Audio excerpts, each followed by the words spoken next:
Welcome back everyone, I am Nabin and after a long period of time मैं वापस आ गया एक नया टॉपिक लेकर जिसका नाम है ब्रॉड स्पेक्ट्रम एंटीबायोटिक। तो इस लेक्चर में हम ब्रॉड स्पेक्ट्रम एंटीबायोटिक्स में टेट्रासाइक्लिन और क्लोरामफेनिकोल जो दो एंटीबायोटिक होती है, ब्रॉड स्पेक्ट्रम एंटीबायोटिक्स होती है, उनके बारे में डिस्कशन करेंगे। फर्स्ट हमारे पास ब्रॉड स्पेक्ट्रम एंटीबायोटिक क्या होती है। जैसे मैं हमेशा बताता हूँ कि हमें सबसे पहले क्या जानना चाहिए कि अगर किसी भी चीज़ के बारे में हमें पढ़ना है, किसी भी चीज़ की हमें स्टडी करना है, तो सबसे पहले हमें उसके नाम के बारे में डिस्कशन करना चाहिए। तो देखो नाम क्या है, ब्रॉड स्पेक्ट्रम एंटीबायोटिक। अब इसका मतलब क्या होगा, ब्रॉड मतलब क्या होता है, एक बड़ी रेंज में, स्पेक्ट्रम मतलब रेंज, एक बड़ी रेंज या एक बड़े क्षेत्र में जो काम करती है।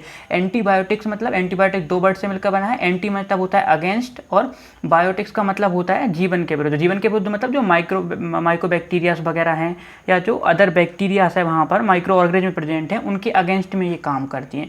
तो ब्रॉड स्पेक्ट्रम एंटीबायोटिक्स इस नाम से हमें क्या पता चल रहा है, तो ब्रॉड स्पेक्ट्रम एंटीबायोटिक के नाम हमें बता रहा है कि ये जो दवाइयाँ हैं, ये जो मेडिकेशंस हैं, ये किसके अगेंस्ट में काम करेंगी, बैक्टीरियाज के अगेंस्ट में, या ब्रॉड स्पेक्ट्रम में जो बैक्टीरिया हैं उनके अगेंस्ट में काम करेगी। ग्राम पॉजिटिव और ग्राम नेगेटिव दोनों टाइप के बैक्टीरिया के अगेंस्ट में ये काम करती है। इसका मतलब कई सारी हमारी जो बीमारियां हैं जो कि बैक्टीरिया की वजह से होती हैं, बैक्टीरियल डिसीजेज जो होती हैं, उनमें ये फ़ायदेमंद होती है, उनमें हमें ये रिलीफ पहुंचाती हैं। चलो सबसे पहले हम देखते हैं कि ब्रॉड स्पेक्ट्रम एंटीबायोटिक्स बेसिकली क्या होते हैं, मतलब इनकी डेफिनेशन से स्टार्ट करते हैं। Broad spectrum antibiotics are a class of antibiotics that acts against an extensive range of disease causing bacteria by targeting both gram positive and gram negative bacterial group.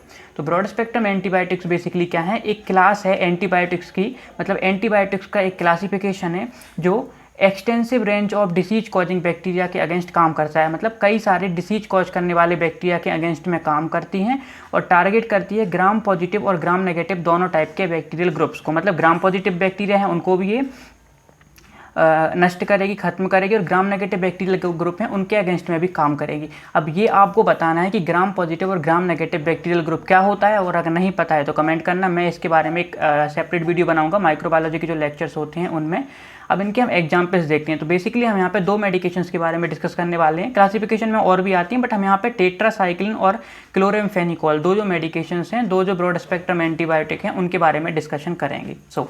सबसे पहले हमारी डेफिनेशन हो गई है। तो अब हम बढ़ते हैं अपनी पहली मेडिसिन, पहली जो हमारी ब्रॉड स्पेक्ट्रम एंटीबायोटिक है उसकी तरफ, जिसका नाम क्या है, टेट्रासाइक्लिन। क्या नाम है इसका, टेट्रासाइक्लिन। ठीक है, टेट्रासाइक्लिन से मिलकर बनी हुई है। ये तो घटिया सा जोक था, इसको अपार्ट करते हुए हम आगे बढ़ते हैं इसकी डेफिनेशन से। हमेशा ध्यान रखना कि हम किस चीज़ के बारे में पढ़ रहे हैं, ब्रॉड स्पेक्ट्रम एंटीबायोटिक, मतलब कई सारे बैक्टीरिया के अगेंस्ट में ये काम करेगी। Tetracycline is a well known broad spectrum antibiotic which binds with 30s unit of bacterial ribosome। Tetracycline क्या है, एक well known broad spectrum antibiotic है, मतलब अच्छा खासा उपयोग होने वाला ब्रॉड स्पेक्ट्रम एंटीबायोटिक है जो बाइंड करता है 30s unit of bacterial ribosome. Bacteria में जो हमारे राइबोसोम होते हैं उसकी 30s यूनिट के साथ में ये क्या कर देता है, बाइंड कर जाता है। 30s यूनिट के साथ में ये बाइंड करेगा और बैक्टीरियल ग्रोथ को डिमिनिश्ड कर देगा, मतलब बैक्टीरिया की ग्रोथ को फर्दर होने से रोकेगा, बैक्टीरिया को ग्रोथ नहीं करने देता। अब ग्रोथ नहीं करेगा तो धीरे धीरे बैक्टीरिया क्या हो जाएगा, खत्म हो जाएगा। तो यही इसका काम होता है। अब आप ये बताओ कि जो हमारा बैक्टीरियल राइबोसोम है उसमें दो यूनिट्स होती हैं। एक यूनिट तो मैंने बता दी कि 30s होती है। अब आप बताओ कि बैक्टीरिया में कौन सा राइबोसोम पाया जाता है, राइबोसोम का कौन सा टाइप पाया जाता है, और इसकी सेकंड यूनिट क्या होती है, 30s के अलावा जो सेकंड यूनिट है वो क्या होती है। अगर आपको पता है तो कमेंट करना। हाँ, तो देखो हम देखते हैं टेट्रासाइक्लिन बेसिकली क्या है, एक ब्रॉड स्पेक्ट्रम एंटीबायोटिक है जो कि बैक्टीरिया में जो राइबोसोम है उसकी 30s यूनिट के साथ में बाइंड कर जाता है और बैक्टीरिया की ग्रोथ को रोक देता है, मतलब बैक्टीरियो स्टैटिक की तरह काम करता है, और अगर ज़्यादा क्वांटिटी में है तो बैक्टीरियोसाइडल की तरह भी ये काम करता है। ये चीज़ हमें ध्यान रखना है। अब बात करते हैं हम इसके क्लासिफिकेशन की कि इसका टेट्रासाइक्लिन क्लासिफिकेशन किस तरीके से होता है। तो टेट्रासाइक्लिन को हम तीन टाइप से इसको क्लासीफाइड कर सकती हैं। इसका क्लासिफिकेशन 3 मेजर बेस से होता है। पहला हमारा है शॉर्ट एक्टिंग, सेकंड है इंटरमीडिएट एक्टिंग, और थर्ड होता है हमारा क्या, लॉन्ग एक्टिंग। अब देखो नाम से क्लियर है, शॉर्ट एक्टिंग मतलब जो थोड़े समय के लिए काम करेंगे, इंटरमीडिएट एक्टिंग मतलब जो मीडियम समय के लिए काम करेंगे, लॉन्ग एक्टिंग मतलब जो लॉन्ग ड्यूरेशन के लिए काम करेंगे। जैसे हम बोलते हैं ना कि ये गोली तो मैंने कल ली थी और मेरा दर्द मतलब आज तक मुझे दर्द नहीं हो रहा है, बहुत लंबे टाइम तक ये असरदार दवाई है, तो वो असरदार दवाई का मतलब होता है कि वो लॉन्ग एक्टिंग है, बहुत लंबे टाइम से काम कर रही है। शॉर्ट एक्टिंग मतलब 3-4 घंटे असर किया और असर खत्म हो गया। इंटरमीडिएट एक्टिंग मतलब 8-10 घंटे असर किया। ये इसका नहीं होता है, ऐसा मत समझना, वो एक एग्जाम्पल दिया बस मैंने, ठीक है। अब शॉर्ट एक्टिंग को हम कैसे डिफाइन करेंगे, जिसका टी हाफ होता है 6 to 8 आवर, ठीक है। टी हाफ क्या होता है इसका, शॉर्ट एक्टिंग जो मेडिकेशन है हमारी शॉर्ट एक्टिंग टेट्रासाइक्लिन है, उसका टी हाफ होता है 6 to 8 आवर। टी हाफ का मतलब होता है कि इतने समय के बाद जो मेडिकेशन हमने ली है, जो ड्रग हमने लिया है, उसकी अगर बेसिकली देखा जाए तो उसकी क्वांटिटी या कॉन्सेंट्रेशन हमारे ब्लड में आधा रह जाएगा, इतना समझो, ठीक है। जैसे मानो कि हमने 500 mg हमने टेट्रासाइक्लिन लिया है, 500 mg में टेट्रासाइक्लिन लिया है, तो 500 mg से टी हाफ मतलब टी हाफ के बाद में, टी हाफ वो टाइम ड्यूरेशन है जिसके बाद में किसी ड्रग का कॉन्सेंट्रेशन ब्लड में हाफ रह जाता है, किसी ड्रग का इफेक्ट ब्लड में हाफ रह जाता है। मतलब अगर हमने 500 mg में, यहाँ पे मैं लिख भी देता हूँ, जैसे मान लो हमने कि 500 mg में अगर हमने क्या लिया है, टेट्रासाइक्लिन लिया है, तो टी हाफ मतलब 6 से 8 आवर के बाद में उसका जो कॉन्सेंट्रेशन ब्लड में कितना रह जाएगा, 250 मिलीग्राम, ठीक है, 250 मिलीग्राम ये ब्लड में बचेगी, तो वही अपना टी हाफ होता है। तो टी हाफ जितना ज़्यादा होगा उतना ज़्यादा देर तक कोई मेडिकेशन असर करेगा, तो ये चीज़ हमें ध्यान रखना है। तो शॉर्ट एक्टिंग का टी हाफ कितना होता है, 6 to 8 आवर्स, मतलब 6 से 8 घंटे बाद इसकी जो क्वांटिटी है या जो कॉन्सेंट्रेशन है वो ब्लड में कितना हाफ हो जाता है।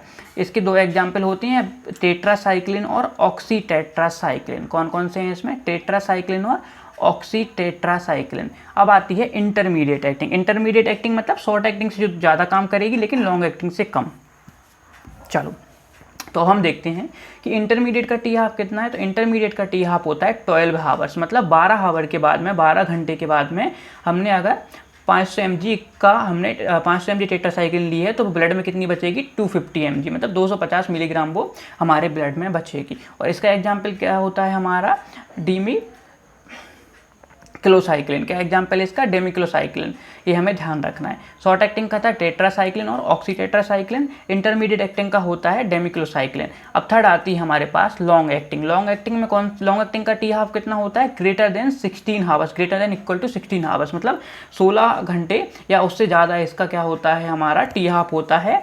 ब्लड में इसका कॉन्सेंट्रेशन आधा होने में 16 घंटे या उससे ज़्यादा का समय लगता है। इसका एग्जाम्पल है डॉक्सीसाइक्लिन और माइनोसाइक्लिन। क्या एग्जाम्पल है इसके, डॉक्सीसाइक्लिन और मिनोसाइक्लिन या माइनोसाइक्लिन, जो भी आप बोलना चाहो। तो ये हमारे 3 टाइप का इसका क्लासिफिकेशन था। पहला था शॉर्ट एक्टिंग, सेकंड था इंटरमीडिएट एक्टिंग और third one is long acting. Short acting मतलब जिसका टी हाफ 6 to 8 आवर्स होता है। टेट्रासाइक्लिन और ऑक्सीटेट्रासाइक्लिन इसके एग्जाम्पल है। इंटरमीडिएट एक्टिंग का मतलब क्या होगा, जिसका टी हाफ 12 आवर्स होता है और डेमिक्लोसाइक्लिन इसके एग्जाम्पल है। थर्ड आता है लॉन्ग एक्टिंग। लॉन्ग एक्टिंग का क्या है, जिसका T half greater than equal to 16 hours होगा और डॉक्सीसाइक्लिन और माइनोसाइक्लिन इसके एग्जाम्पल है। अब ये नीचे लिखा हुआ है एडमिनिस्ट्रेशन। एडमिनिस्ट्रेशन मतलब ये दवाइयाँ कैसे ली जाती हैं, टेट्रासाइक्लिन को हम कैसे लेते हैं, तो ये हमारा एडमिनिस्ट्रेशन होता है। एडमिनिस्ट्रेशन कैसे लिया जाता है टेट्रासाइक्लिन को, ओरल कैप्सूल के फॉर्म में टेट्रासाइक्लिन दिया जाता है। मतलब अगर आपके पास कोई पेशेंट है या कोई आपके घर में टेट्रासाइक्लिन ले रहा है तो वो कैसे ले रहा होगा, ओरल कैप्सूल के फॉर्म में, मतलब एक कैप्सूल होगा जिसे वो पानी की मदद से क्या कर रहा होगा, इनगल्फ कर रहा होगा, पानी की मदद से उसको ले रहा होगा, ठीक है। कैप्सूल के फॉर्म में से लिया जाता है, ओरल कैप्सूल के फॉर्म में, ओरल रूट के थ्रू। हाफ आवर बिफोर और 2 आवर आफ्टर फूड, खाने के आधे घंटे पहले या खाने के 2 घंटे बाद। ध्यान रखना, खाने के साथ इसे नहीं लिया जाता। खाने के हम क्या करते हैं, या तो आधे घंटे पहले इसे ले लेते हैं या खाने के 2 घंटे बाद टेट्रासाइक्लिन को हम लेते हैं। टेट्रासाइक्लिन जो मेडिकेशन होती है, ब्रॉड स्पेक्ट्रम एंटीबायोटिक है, वो कैसे लेते हैं, ओरल कैप्सूल के फॉर्म में और खाने के आधे घंटे पहले या खाने के 2 घंटे बाद इसे लिया जाता है। अब आप पूछोगे ऐसा क्यों है, तो उसका भी हम अभी आंसर दे देते हैं आपको। चलो नेक्स्ट पेज पे हम बढ़ते हैं। नेक्स्ट है हमारा इंडिकेशंस। अब आप पूछोगे कि ये क्या वाला है, तो ये वही वाला है कि मेडिकेशन को हमें कब लेना है, ठीक है। तो टेट्रासाइक्लिन, कोई आपसे पूछे कि टेट्रासाइक्लिन, आपने बता दिया, चलो ठीक है कि इसके टाइप क्या होते हैं, टेट्रासाइक्लिन क्या होती है, लेकिन लेना कब है। ऐसे थोड़ा ना कि बस मुँह उठाया उस मेडिकल स्टोर पे गए और बोल दिया टेट्रासाइक्लिन दे दो और खाना शुरू कर दिया, 1 महीने खा रहे हैं, तो ऐसा तो नहीं होता है। टेट्रासाइक्लिन हमें कौन, डॉक्टर्स प्रेस्क्राइब करते हैं। डॉक्टर क्यों प्रेस्क्राइब करेगा, तो ऐसी कौन कौन सी कंडीशन है, ऐसी कौन कौन सी डिसीज है, कौन कौन सी बीमारी है जिनकी कंडीशन में हम टेट्रासाइक्लिन को लेते हैं, उसे ये बोला जाता है इंडिकेशन। इंडिकेशन मतलब वो रीजन जिन केसेस में हम, जिन कंडीशंस में हम इस दवाई को ले सकते हैं, उसको बोलते हैं उसके इंडिकेशन। समझ गया ना। अब इंडिकेशंस हमारे पहले हैं first choice of drug, second choice of drug. अच्छा देखो, इसको मैं बिल्कुल ईजिली तुम्हें समझाता हूँ। जैसे मानो मेरे पास में एक सोहन नाम का एक लड़का है, मेरे पास सोहन नाम का लड़का है, तो वो दो काम करता है। एक तो वो क्या मतलब दो काम वो करता है, एक वो घर बनाने का काम करता है और एक वो गाने का काम करता है। ठीक है, दोनों काम वो कर सकता है, मतलब घर बनाने में भी वो काम आ सकता है, और अगर आप उससे बोलो कि आप तुम गा सकते हो तो वो गाने का काम भी कर सकता है। लेकिन दोनों में से मतलब उसका जो घर बनाने वाला काम है वो ज़्यादा अच्छा है, मतलब वो एक अच्छा मिस्त्री है, वो अच्छा एक घर बनाने वाला है। ठीक है, और जो गाना वाला है ना वो उतना अच्छा नहीं है, मतलब जो सोहन है उसके दोनों कामों में से वो घर अच्छे से बना लेता है, लेकिन गाना भी वो गा सकता है अगर कंडीशंस आए तो। उसी को हम बोलते हैं फर्स्ट और सेकंड चॉइस। तो क्या है, पहला हमारे पास आता है first choice of drug, second choice of drug. मतलब फर्स्ट चॉइस ऑफ ड्रग मतलब कि हमारे पास केस आया तो सबसे पहले जो हम मेडिकेशन प्रिस्क्राइब करेंगे वो हमारी कौन सी रहेगी, टेट्रासाइक्लिन इन डिसीज के केसेस में। मतलब सोहन को, अगर हमारे पास में सोहन आया तो सबसे पहले हमारे मतलब अगर ये वाली डिसीज, जैसे ये मान लो ये हमारा है घर बनाने का काम और ये हमारा गाने वाला काम। मतलब अगर घर बनाने का काम आएगा तो हम क्या करेंगे, सोहन को सबसे पहले भेजेंगे। लेकिन अगर मानो गाना गाने का काम आया और हमारे पास अगर उससे अच्छा कोई है गाना गाने वाला तो हम पहले उसको भेजेंगे, उसके बाद में सोहन को सोचेंगे। अगर कोई हमारे पास अवेलेबल नहीं है तो हम फिर सोहन को भेज देंगे दूसरी कंडीशंस में। तो ये उसी तरीके का होता है। मतलब फर्स्ट चॉइस ऑफ ड्रग ऐसी कंडीशन से ऐसी बीमारी होती है जिसमें उस ड्रग को पर्टिकुलरली प्रेस्क्राइब किया जाता है, मतलब वो ड्रग सबसे अच्छा है उन डिसीज के केसेस में, या सबसे पहले चुना जाता है अगर हमारे पास मल्टीपल चॉइसेस हो तब। और सेकंड चॉइस ऑफ ड्रग का मतलब होता है कि हम रिप्लेस कर सकते हैं उन ड्रग्स को, अगर वो ड्रग्स हमारे पास अवेलेबल नहीं है तो उन ड्रग्स की जगह पर हम इस ड्रग को भी इंट्रोड्यूस कर सकते हैं। ठीक है, जैसे इसका एग्जांपल है बेनरल डिसीज। जैसे मेरे पास अगर कोई बेनरल डिसीज का केस आया तो सबसे पहले मेरे पास अगर बहुत सारी जैसे कि एमॉक्सीसाइक्लिन या मेरे पास और भी कई सारी मेडिकेशंस पड़ी हुई हैं तो उनमें से मैं सबसे पहले क्या प्रेस्क्राइब करना चाहूँगा कि डॉक्टर मतलब मैं एक पेशेंट को क्या देना चाहूँगा, सबसे पहले क्या देंगे हम उसको, टेट्रासाइक्लिन। ठीक है, सारी मेडिकेशंस में सबसे पहले हम उसको टेट्रासाइक्लिन प्रेस्क्राइब करेंगे सारी एंटीबायोटिक्स में से। तो ये होती है फर्स्ट चॉइस ऑफ ड्रग। लेकिन अगर वहीं केस में मेरा टेटनस और एंथ्रेक्स का आया तो पहले क्या पेनिसिलिन या एम्पिसिलिन देंगे, उसके बाद में अगर ये ड्रग्स अवेलेबल नहीं है तो हम उस कंडीशन में, या कोई अदर कंडीशन है, कोई रेजिस्टेंस है किसी वजह से, तो उस कंडीशंस में हम क्या कर सकते हैं, टेट्रासाइक्लिन दे सकते हैं। तो अब समझ आया, फर्स्ट चॉइस ऑफ ड्रग मतलब कई सारी मेडिकेशन हमारे पास पड़ी हुई हैं, उनमें से हम प्रेफरेंस दे रहे हैं टेट्रासाइक्लिन को। सेकंड चॉइस मतलब कई सारी मेडिकेशंस अगर हमारे पास में अवेलेबल नहीं है, जो पहली वाली मेडिकेशन थी वो अवेलेबल नहीं है, तो उसकी अल्टरनेटिव के फॉर्म में हम इसको दे सकते हैं। आई होप ये क्लियर हो गया होगा कि फर्स्ट चॉइस ऑफ ड्रग क्या है और सेकंड चॉइस ऑफ ड्रग क्या है। तो देखो, फर्स्ट चॉइस ऑफ ड्रग्स में हमारे पास कौन कौन सी ऐसी बीमारियां हैं जिनमें हम टेट्रासाइक्लिन को प्रिस्क्राइब करते हैं, प्रायोरिटी देते हैं। पहला हमारे पास आता है बेनरल डिसीजेस। बेनरल डिसीजेस, देखो वैसे ना क्या होता है, अगर ये डिसीजेस के बारे में आपको सारे की बता सकता हूँ कि प्लेग क्या है, ब्रूसिलोसिस क्या है, लेकिन अगर आप इन चीज़ों को सर्च करोगे ना, सर्च करने से हमें इन चीज़ों के बारे में नई जानकारियाँ पता चलती है। लेकिन अगर फिर भी इनमें से कोई डिसीज ऐसी हो जो सर्च करने के बावजूद भी आपको ना मिले तो आप कमेंट करना, उसके बारे में आपको ब्रीफली इंट्रोड्यूस करा दूंगा कि ये डिसीज क्या है और इस डिसीज में टेट्रासाइक्लिन किस तरीके से काम करता है। तो पहला हमारे पास फर्स्ट चॉइस ऑफ ड्रग आ जाता है क्या, बेनरल डिसीजेस। बेनरल डिसीजेस के बाद आ जाता है हमारा क्या, अप्लास्टिक एनीमिया। नया सुनने में आ रहा है ना, अप्लास्टिक एनीमिया खतरनाक कंडीशन, सर्च करना इसको मिल जाएगा। फिर आता है हमारे पास ब्रूसेलोसिस। ब्रूसेलोसिस के बाद हमारे पास आता है क्या, प्लेग। प्लेग के बाद हमारे पास है रिलैप्सिंग फीवर। रिलैप्सिंग फीवर मतलब जो फीवर बार बार आ रहा है, ठीक है, लौट लौट का जो फीवर आ रहा है। रिकेट्सियल इन्फेक्शन मतलब रिकेट्स में होने वाले जो इन्फेक्शन हैं उनमें भी हम इसको प्रिस्क्राइब करते हैं फर्स्ट चॉइस ऑफ ड्रग के फॉर्म में। अब सेकंड चॉइस के फॉर्म में हम किस में दे सकते हैं, तो देखो penicillin and ampicillin for tetanus and anthrax. मतलब टिटनेस के केस में या एंथ्रेक्स के केस में पेनिसिलिन और एम्पिसिलिन के अल्टरनेटिव के फॉर्म में, अगर ये मेडिकेशंस अवेलेबल ना हो या कोई और इश्यू हो, उस कंडीशन में पेनिसिलिन और एम्पिसिलिन के अल्टरनेटिव के रूप में हम किसको दे सकते हैं, टेट्रासाइक्लिन को दे सकते हैं। किस केस में, टिटनेस और एंथ्रेक्स के केस में। फिर हमारे पास आता है amoxicillin and azithromycin for gonorrhoea. अब एमॉक्सिसिलिन और एजिथ्रोमाइसिन तो तुमने सुना ही होगा, क्योंकि नॉर्मल सर्दी जुकाम में अभी आजकल कुछ बेवकूफ़ लोग इसे प्रेस्क्राइब भी कर रहे हैं और कुछ लोग ले भी रहे हैं, जो कि वायरल इन्फेक्शन होता है, जो कि बहुत बेवकूफ़ी भरा काम है। ठीक है, क्योंकि क्या होता है, हमारे जो गट में हेल्दी बैक्टीरिया है ना, वो इन एंटीबायोटिक्स से मर जाते हैं, तो हमारा उल्टा नुकसान हो रहा है। तो amoxicillin and azithromycin for gonorrhoea. Gonorrhoea के केस में हमारा एमॉक्सिसिलिन और एजिथ्रोमाइसिन को हम रिप्लेस कर सकते हैं टेट्रासाइक्लिन से, अगर ये अवेलेबल नहीं है। Azithromycin for pneumonia. निमोनिया का केस तो तुमने सुना ही होगा, निमोनिया तो सबने सुन रखा है।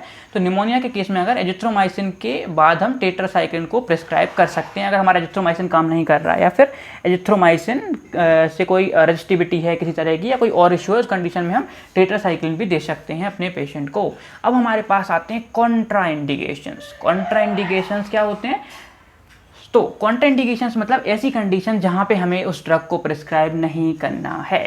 जैसे मानो मुझे क्या है, जैसे मानो जैसे सोचो क्या होता है, जैसे कि अब दूध हमारे लिए पौष्टिक होता है, लेकिन किसी किसी चीज़ को क्या रहता है, लैक्टोज इंटॉलरेंस है, दूध में लैक्टोज होता है, पता ही होगा तुम्हें। तो अब किसी जिसको लैक्टोज इंटॉलरेंस है, दूध वैसे बहुत अच्छा होता है स्वास्थ्य के लिए, हड्डियाँ मजबूत करता है हमारी और हमें बेनिफिट पहुँचाता है, कैल्शियम प्रोवाइड करता है और संपूर्ण पोषण के रूप में माना जाता है। लेकिन जिस पेशेंट को लैक्टोज इंटॉलरेंस है, अगर मैं उसे दूध दे दूंगा तो कितनी दिक्कत होगी उसे, मतलब दूध तो फायदेमंद है लेकिन पेशेंट के साथ में कुछ ऐसा इशू जिसकी वजह से दूध उसे नुकसान पहुँचा रहा है। तो वही चीज़ को बोला जाता है कॉन्ट्रा इंडिकेशन। मतलब क्या है कि जो हमारा दूध है, दूध क्या है हमारा, लैक्टोज इंटॉलरेंस की केस में कॉन्ट्रा इंडिकेटेड है, मतलब उसकी मनाही है उस केसेस में। तो उसी तरह कुछ ऐसी कंडीशंस होती हैं, कुछ ऐसी चीज़ें होती हैं जब हम किसको नहीं दे सकते, जब हम हमारा जो टेट्रासाइक्लिन है उस कंडीशंस में हम नहीं दे सकते पेशेंट को प्रिस्क्राइब नहीं कर सकते, उन कंडीशंस को बोला जाता है कॉन्ट्रा इंडिकेशन। तो चलो कॉन्ट्रा इंडिकेशंस हम देखते हैं कि कौन कौन से कॉन्ट्रा इंडिकेशंस बेसिकली होते हैं हमारे।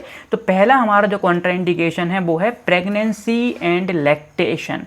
मतलब प्रेगनेंसी और लैक्टेशन की कंडीशंस में हमें टेट्रासाइक्लिन नहीं देना चाहिए। प्रेगनेंसी के केस में जब बच्चा पेट में होता है, और लैक्टेशन मतलब जब बच्चा दूध पी रहा होता है, क्योंकि ये क्या मदर के मिल्क के थ्रू बच्चे में चला जाएगा, और प्रेगनेंसी के केसेस में भी ये प्रिस्क्राइब नहीं किया जाता है। चिल्ड्रंस के केसेस में मतलब बच्चों को भी ये 7-8 साल से छोटे बच्चों को जनरली प्रिस्क्राइब नहीं किया जाता है। क्यों? क्योंकि ये क्या करता है, हमारा परमानेंट टीथ डिस्कलरेशन करवा देता है। मतलब जो हमारी अदर जो हमारे मिनरल्स वगैरह हैं, जैसे कि मिनरल्स या हमारे फॉस्फेट्स वगैरह होते हैं, कैल्शियम और फॉस्फेट्स वगैरह, उनके एब्जॉर्प्शन को रोकता है। इससे जो बच्चों के दांत होते हैं ना, उनमें परमानेंट डिस्कलरेशन आ जाता है, मतलब उनका कलर चला जाता है। तो इस कंडीशंस में भी हम कॉन्ट्राइंडिकेट करते हैं किस चीज़ को, हमारी। और यही लैक्टेशन में भी बच्चों को प्रोवाइड नहीं किया जाता, जब लैक्टेशन चल रहा होता है उस कंडीशन में मदर को प्रोवाइड नहीं किया जाता, मदर को प्रिस्क्राइब नहीं किया जाता।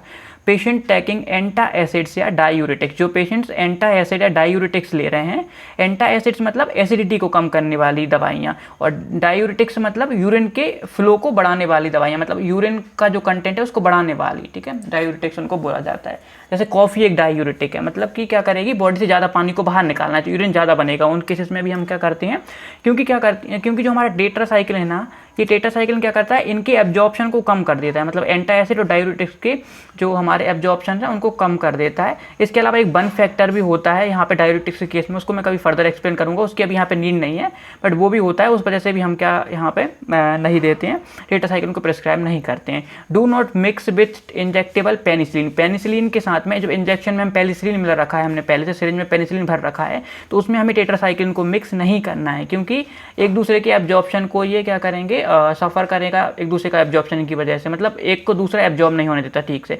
Do not give with milk, दूध के साथ भी नहीं देना है, वही प्रॉब्लम है। इजीली ये क्या होता है हमारा,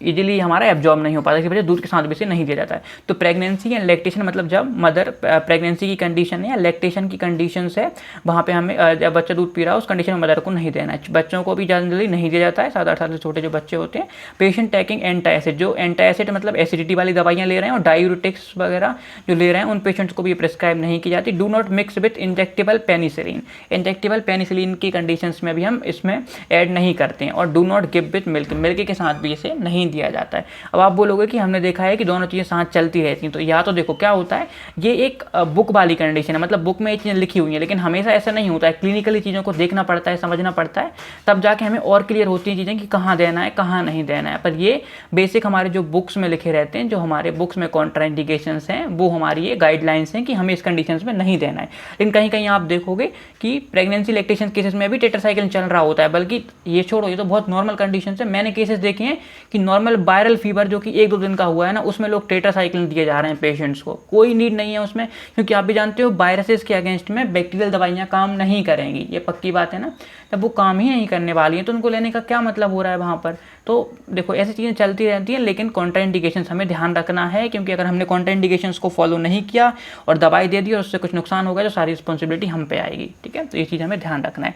अब हम आगे बढ़ते हुए देखते हैं हमारे ADRs, एडवांस ड्रग रिएक्शंस, या फिर इसके साइड इफेक्ट। क्या होता है, हर दवाई का एक ना एक साइड इफेक्ट होता है। साइड इफेक्ट कैसे होगा, जैसे कि लैक्टोज, अभी बताया ना कि दूध वाला केस और लैक्टोज इंटॉलरेंस का, कि दूध में लैक्टोज होता है, और अगर लैक्टोज इंटॉलरेंस वाला जो पेशेंट है उसको हमने दूध दे दिया तो उसको क्या हो जाता है, उसको बाउल मूवमेंट्स होने लगते हैं, उसको क्या होने लगते हैं, दस्त वगैरह, डायरिया वगैरह की कंडीशंस होने लगती है और भी उसको सिम्टम्स आने लगते हैं बहुत सारे, ठीक है, स्किन रैशेस वगैरह की कंडीशंस हो जाती है। तो इसी तरीके से तो जो नुकसान हुआ है उसको उस दवाई की वजह से, उसे क्या बोलेंगे, उसके एडवांस ड्रग रिएक्शन या साइड इफेक्ट। साइड इफेक्ट मतलब जो हम इफेक्ट चाह रहे थे, जो इफेक्ट डिजायरेबल था उससे अलग हटकर इफेक्ट, ठीक है। जैसे मानो मैंने खांसी की दवाई ली और मुझे उल्टी होने लगी, तो मैंने तो क्या खांसी बंद करने के लिए दवाई ली थी, तो खांसी बंद करना मेरा डिजायरेबल इफेक्ट था, मेन इफेक्ट था, लेकिन जो मेरा उल्टी वाला इफेक्ट आया ना उसको मैं बोलूँगा साइड इफेक्ट, क्योंकि मुझे ये नहीं चाहिए था लेकिन वो जबरदस्ती आ गया, फालतू आ गया, तो उसको क्या बोलेंगे हम, साइड में आया हुआ इफेक्ट या साइड इफेक्ट या एडवांस ड्रग रिएक्शन। ड्रग की वजह से जो बॉडी में रिएक्शंस हुई है, जो हम नहीं चाह रहे थे, ऐसी रिएक्शंस बॉडी में हुई हैं।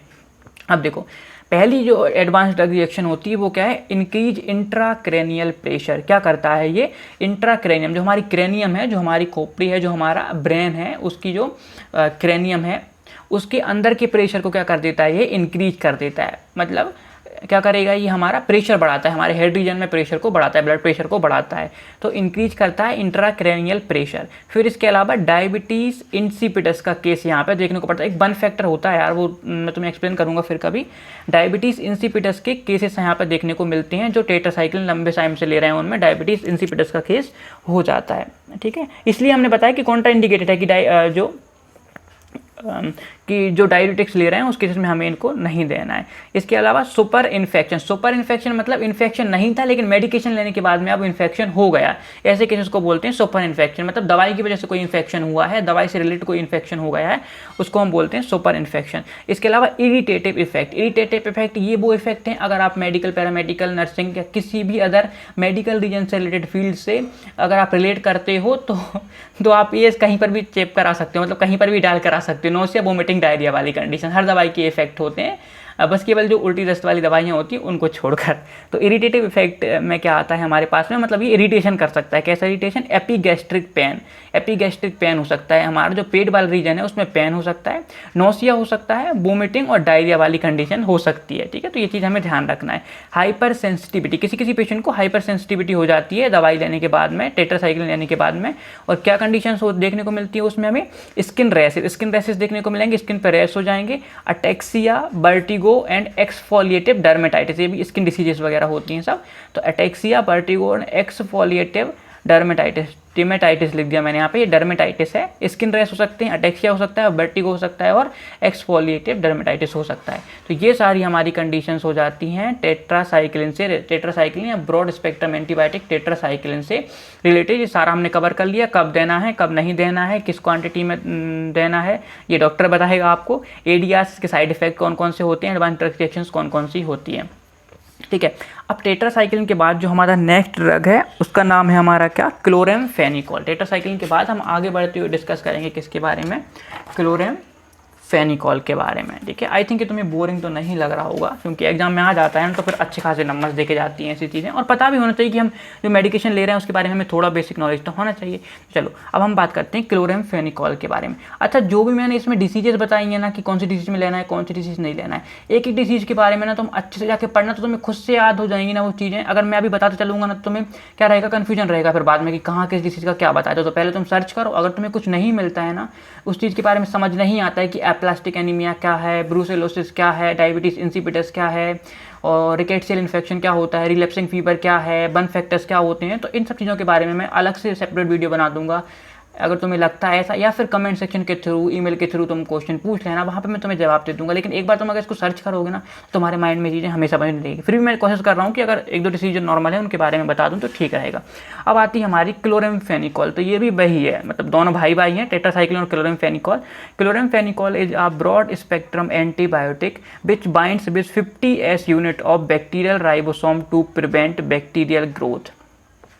उसने कौन सी यूनिट के साथ बाइंड किया था, 30S यूनिट के साथ में। तो क्लोरेमफेनिकोल भी क्या है, एक ब्रॉड स्पेक्ट्रम एंटीबायोटिक है, किसके साथ बाइंड कर रही है, 50S unit of bacterial ribosome, और प्रिवेंट कर रही है किस चीज़ को, बैक्टीरिया की ग्रोथ को, लेकिन स्मॉल अमाउंट में। लेकिन अगर लार्ज क्वांटिटी में है, लार्ज अमाउंट में है, तो बैक्टीरिया स्टैटिक की तरह भी काम करती है और बैक्टीरियोसाइडल की तरह। स्टैटिक मतलब ग्रोथ को रोकना और साइडल मतलब उसको मारना। दो टाइप की दवाइयाँ होती हैं हमारे पास, दो टाइप के एंटीबायोटिक्स होते हैं, बैक्टीरियोस्टैटिक और बैक्टीरियोसाइडल। बैक्टीरियोस्टैटिक मतलब ग्रोथ को रोकना, ग्रोथ को को स्टेट करने देना, ग्रोथ को स्टेबल कर देना। अब ग्रोथ नहीं होगी बैक्टीरिया की तो खुद से मर जाएगा। और बैक्टीरियोसाइडल मतलब बैक्टीरिया को किल ही कर रही है, ठीक है। प्लाज्मा मेम्ब्रेन वगैरह को डिस्ट्रॉय कर दिया, राइबोसोम को डिस्ट्रॉय कर दिया, प्रोटीन सिंथेसिस को रोक दिया, इस तरीके से डिस्ट्रॉय कर देती है। अब बात करते हैं हमारे पास में क्लोरामफेनिकोल के सीधे इंडिकेशंस पर आते हैं। इंडिकेशंस क्या, ये पता है जो बगल में लिखे हुए ना, ये सब कोड्स हैं, शॉर्ट कोड्स हैं, इसको याद करने के आप ध्यान रखना और इनसे याद कर लेना इसको। इंडिकेशंस मतलब ऐसी कंडीशन जहाँ पे हम क्लोरामफेनिकोल को प्रोवाइड करते हैं या प्रेस्क्राइब करते हैं। पहला हमारे पास है एंटेरिक फीवर, ठीक है। एंटेरिक फीवर के बाद हमारे पास आता है पायोजेनिक मेनिंजाइटिस। मेनिंजाइटिस से क्या समझ में आ रहा है कि ये ब्रेन की डिसीज हो गया। बताना क्या होता है पायोजेनिक मेनिंजाइटिस। देखो कहीं भी अगर टिस लगा हुआ है ना, टिस का मतलब क्या होता है, इन्फ्लामेशन, ठीक है। टिस मतलब उस एरिया का इन्फ्लामेशन, जैसे कि मेनिंजाइटिस मतलब हमारी जो मेनिंजिस है उसका इन्फ्लामेशन, ठीक है। साइनोसाइटिस मतलब साइनस में इन्फ्लामेशन हो रहा है, इस तरीके से। अब पता करके बताना कि पायोजेनिक क्या क्या मतलब है यहाँ पे। फिर आ जाता है हमारे पास में एनारोबिक इन्फेक्शन। दो टाइप का इन्फेक्शन हो सकता है, एरोबिक, एनारोबिक इन्फेक्शन, ठीक है। एरोबिक मतलब जो एयर के थ्रू फैले, एनारोबिक मतलब जो विदाउट एयर के, मतलब किसी सरफेस को टच करने से हमने कोई बैक्टीरिया ले लिया उस तरीके से फैलता है, उसको बोलते हैं एनारोबिक इन्फेक्शन। और भी सर्च करना, एनारोबिक इन्फेक्शन ना बहुत इंटरेस्टिंग है, और पता करना कौन कौन से बैक्टीरिया एनारोबिक इन्फेक्शन के लिए रिस्पॉन्सिबल होते हैं। इंट्रा ऑक्यूलर इन्फेक्शन, इंट्रा मतलब अंदर का, ऑक्यूलर मतलब कहाँ हमारा, हमारे जो कान वाला रीजन है उसके अंदर का इन्फेक्शन, वहाँ पे कोई अगर इन्फेक्शन हो रहा है, कोई बैक्टीरियल इन्फेक्शन हो रहा है, उस केस में हम इसको प्रोवाइड करते हैं। फिर हमारे पास आता है urinary tract infection. Urinary tract मतलब जो हमारा यूरिनरी ट्रैक्ट है, जो हमारे यूरिन वाला जो एक्रीटरी ऑर्गन्स हैं उससे रिलेटेड जो इन्फेक्शंस होते हैं उसमें हम इसको प्रिस्क्राइब करते हैं। ब्रूसेलोसिस एंड रिकेट्स की कंडीशंस में अभी ये मेडिकेशन प्रिस्क्राइब की जाती है। इसके अलावा हुपिंग कफ, हुपिंग कफ एक डिसीज है जो कि सीवियर कफ होता है जिसमें, ठीक है, मेनली बच्चों में ये होती थी। आजकल तो इसके टीके वगैरह लगने लगे हैं शायद, जहाँ तक मुझे याद है। तो अब तो ये उतनी खतरनाक कंडीशन नहीं बची हुई है, पहले ये बहुत खतरनाक होता है। इसको कुछ तो हिंदी में बोलते हैं, मुझे नाम याद नहीं आ रहा, पर सर्च करना, इंटरेस्टिंग नाम है ना इसका बहुत, और डरावनी डिसीज थी पहले ये बहुत ज़्यादा।